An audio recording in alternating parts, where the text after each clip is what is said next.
Olá, esse é o canal Meditações Bíblicas Itílio Pontes. Eu cumprimento todos vocês com a paz do Senhor Jesus. Espero que vocês estejam gostando do vídeo, não dos vídeos, que eu tenho compartilhado, não por mim, mas pela exposição da palavra de Deus. Esse é o meu objetivo principal, expor, meditar na palavra do Senhor.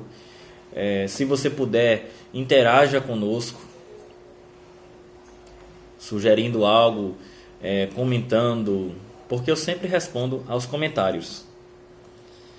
Então, você que ainda não é inscrito no canal, se inscreva no canal, compartilhe, para que outras pessoas sejam alcançadas pela mensagem de Jesus, que essa é a mensagem de salvação. Eu também acho que é importante você acompanhar, sempre que, antes da exposição da palavra, você acompanhar com o seu exemplar da Bíblia. Caso não tenha o exemplar da Bíblia, você pode baixar na sua loja de aplicativos, baixar a Bíblia também, porque a maioria das pessoas hoje em dia tem, E se você não sabe também manusear, ou manuseá-la, a Bíblia no caso, você... No início da Bíblia tem, assim como de todo livro, tem um índice. E no índice você consegue localizar o livro, e no livro você localiza, porque lá o índice vai dizer a página, você localiza capítulo e os versículos. Vamos orar, antes de mais nada, que é assim que eu sempre faço, pedindo sabedoria de Deus, discernimento do Espírito Santo de Deus, para que a mensagem seja aplicada e alcance o objetivo necessário, que é a palavra de salvação. Senhor meu Deus, Tu és o Deus Santo e Todo-Poderoso. Em nome de Jesus eu te peço, Senhor, discernimento, eu te peço sabedoria, a sabedoria que só vem do alto, para que essa palavra seja exposta, alcance os objetivos, alcance os corações, fale aos corações. Tantas pessoas estão precisando desta palavra, Senhor. Em nome de Jesus, Pai. Em nome de Jesus. Amém.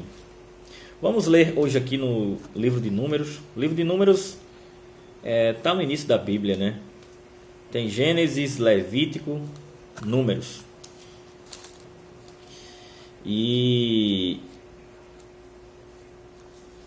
Ou melhor, Gênesis, Êxodo, Levítico e Números. Capítulo 14.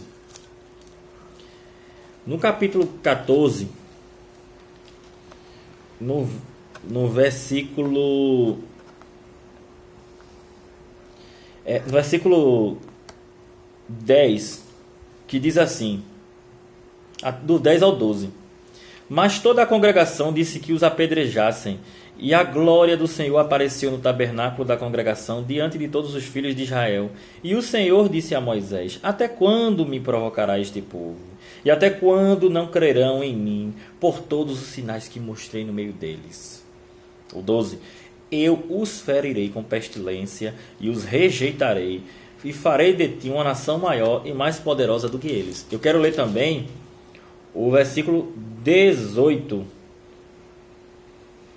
que diz assim: O Senhor é longânimo e de grande misericórdia, que perdoa a iniquidade e a transgressão, e de maneira nenhuma inocenta o culpado, e visita a iniquidade dos pais sobre os filhos até a terceira e quarta geração. Amém? Meus queridos, esse episódio aqui diz respeito àquela passagem após a situação do mar Vermelho, que Deus abriu o Mar Vermelho e os hebreus, que era o povo de Deus, passaram a pés enxutos. Como foi? Eu não sei, só sei que foi assim. É algo miraculoso. Glória a Deus. E eu creio nesse Deus. Mas é importante relatar que o povo de Deus, ele foi para o Egito, e ele passou cerca de 4 séculos debaixo da servidão dos egípcios. E esse povo foi influenciado pela cultura, pelos modismos, pelos costumes, por tudo, toda a vivência dos egípcios. E eram escravizados no Egito. E Deus, profeticamente, disse que depois de quatro séculos ele desceria com mão forte no Egito para livrar o seu povo. E assim aconteceu. Porque o que Deus diz, ele cumpre. Mas é importante, é uma história muito conhecida, né? Que Deus submeteu os egípcios a 10 pragas, não é? Falou profeticamente e através de Moisés, não é? E após as 10 pragas, Deus os livrou pelo Mar Vermelho. E após o Mar Vermelho, o povo de Deus foi conduzido pelo deserto, onde de dia Deus colocava uma nuvem para que os protegesse, os hebreus, os protegesse das altas temperaturas, porque você deve saber que em regiões desérticas, então principalmente aquele deserto na região ali entre o Egito e a Arábia Saudita hoje, né? Para você se situar geograficamente, em regiões desérticas a temperatura é extremamente alta durante o dia e à noite é extremamente frio, a temperatura cai drasticamente também. Então de dia Deus os protegia com a nuvem para que eles não sofressem os danos, né, das altas temperaturas, a insolação, e à noite com a coluna de fogo Deus os protegia do frio. Deus também forneceu alimentos para ele, água, para que eles vivessem somente na dependência de Deus. Então, observem, Deus os livrou através de 10 pragas. Deus fez algo miraculoso, abrindo o mar Vermelho, onde eles passaram a pés enxutos, e os egípcios, quando foram passar, foram engolidos pelas águas. E Deus também os conduziu, não deixando faltar nada no deserto. E chegando numa região que hoje se situa a Arábia Saudita, né, naquela época chamada de Cades Barneia, esse povo que teve essas experiências com Deus começa a murmurar, reclamar, a se rebelar contra Deus e contra as lideranças constituídas por Deus. Diga-se de passagem que seria Moisés e o sumo sacerdote Arão. Então, por quê? Porque estava faltando água. Veja, Deus proveu tudo e eles não criam que Deus podia prover água. Então, meus queridos, isso é interessante nós meditarmos, que nós muitas vezes, né, reclamamos, contestamos a sabedoria de Deus, a provisão de Deus, por uma simples questão material, será que Deus existe? Será que Deus cuida de mim? Mas não esquecemos que estamos separados de Deus pelo pecado, e é tudo por misericórdia. E aqui nessa passagem que eu li, né, o que aconteceu? Esse povo começa a murmurar e aí Moisés vai orar. Esse é um papel. É uma primeira aplicação que eu trago aqui. Quando você está numa situação de dificuldade, de contenda, de confusão, de contestação, não tome decisões precipitadas. Não se desespere. Vá orar. Porque a oração, ela é endereçada ao próprio Deus. E a oração de Deus, para quem o serve, ela tem resposta.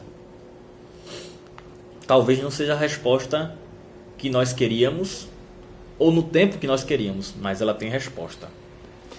E aí, um dos que foram os espias, né? Josué, filho de Nun, no versículo 6 fala, e Caleb, filho de Jefoné. Eles foram espias, porque quando estava próximo da terra de Canaã, eles foram visitar a terra, ele e mais outros espias. E dos espias que voltaram, somente Josué e Caleb falaram bem da terra, que a terra manava leite e mel, mas os outros colocaram dificuldade, que havia gigantes na terra, que não ia conseguir. Mas eles esqueciam que quem estava na condução disso era o próprio Deus. Então é outra aplicação que eu lhe falo. Não olhe as dificuldades que aparecem à nossa vista.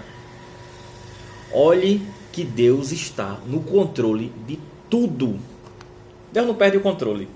Eu e você podemos perder o controle porque nós somos carne, nós somos humanos, é natural.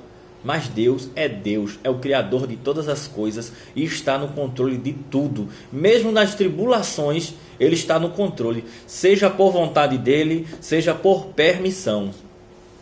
E aí, continuando, esse povo ameaça apedrejá-los, apedrejar a liderança, Moisés, Arão e o próprio Josué e Caleb. E aí Josué vai orar, Moisés vai orar.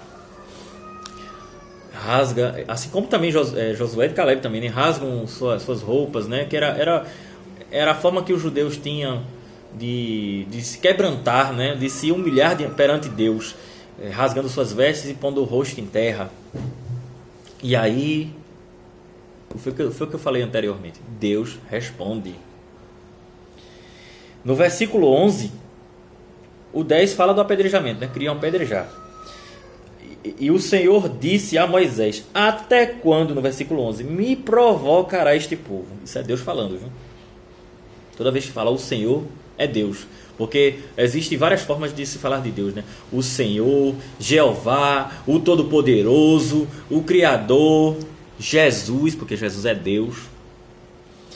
E aqui diz assim, repetindo: e o Senhor disse a Moisés: até quando me provocará este povo? E até quando não crerão em mim por todos os sinais que mostrei no meio deles? Então, Deus, esses sinais foram os que eu falei, do livramento no Egito, com mão forte, através das pragas, porque o próprio faraó, ele era intitulado como um deus, ele era intitulado como uma divindade, e todas as pragas atacaram contestaram a força das divindades egípcias, porque a Bíblia diz que há no sentido de existir um só Deus, há um só Deus debaixo dos céus e da terra.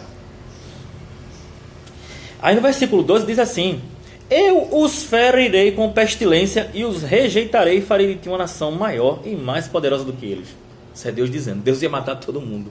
E diz que de Moisés ele ia fazer uma nação mais poderosa. Mas olha o papel do líder. Olha o que é que Moisés... Eu não li esse, mas vou ler. O que é que Moisés diz? E Moisés disse ao Senhor: então os egípcios... Moisés conversando com Deus, viu? Não é comigo nem com você. Será que esse homem de Deus tem experiência com Deus? Olha o que é que ele diz. E Moisés disse ao Senhor, no versículo 13: então os egípcios o ouvirão, porque com a tua força tiraste este povo do meio deles. E o dirão aos moradores desta terra: porque ouviram que tu, Senhor, estás no meio deste povo, que tu, Senhor, és visto face a face, e que a tua nuvem está sobre eles, e que vais à frente deles de dia em uma coluna de nuvem e à noite em uma coluna de fogo. Isso aí eu já tinha falado.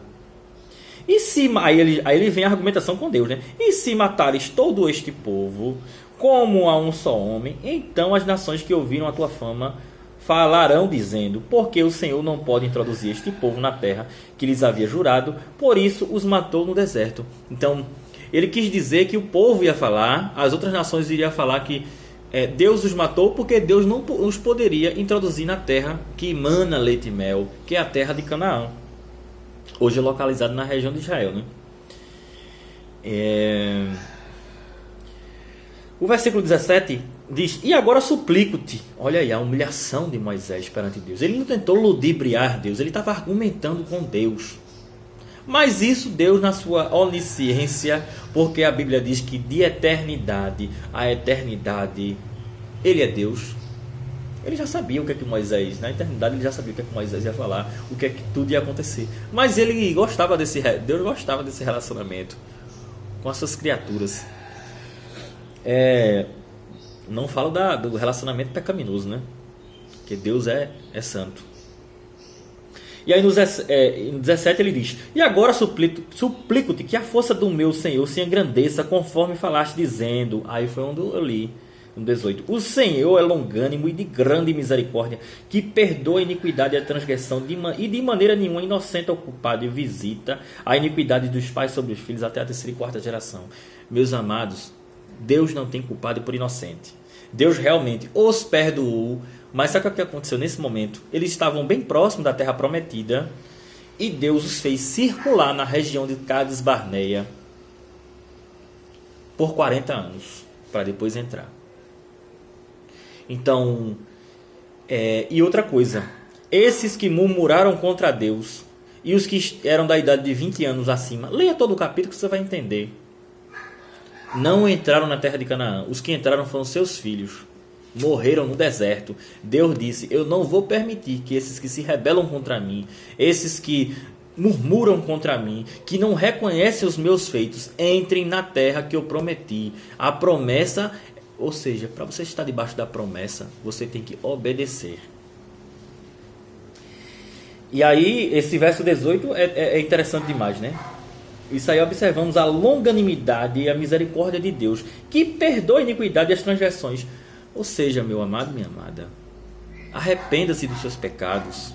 Tudo está se fechando, mas isso aí é cumprimento da palavra de Deus. Então é necessário que você se arrependa dos seus pecados e confesse ao Senhor Jesus como seu único e suficiente Salvador. Amém? Que Deus possa lhe abençoar. Encerramos esse vídeo aqui mais uma vez. Espero que essa palavra fale com vocês. Deus os abençoe. Interajam conosco em nome de Jesus.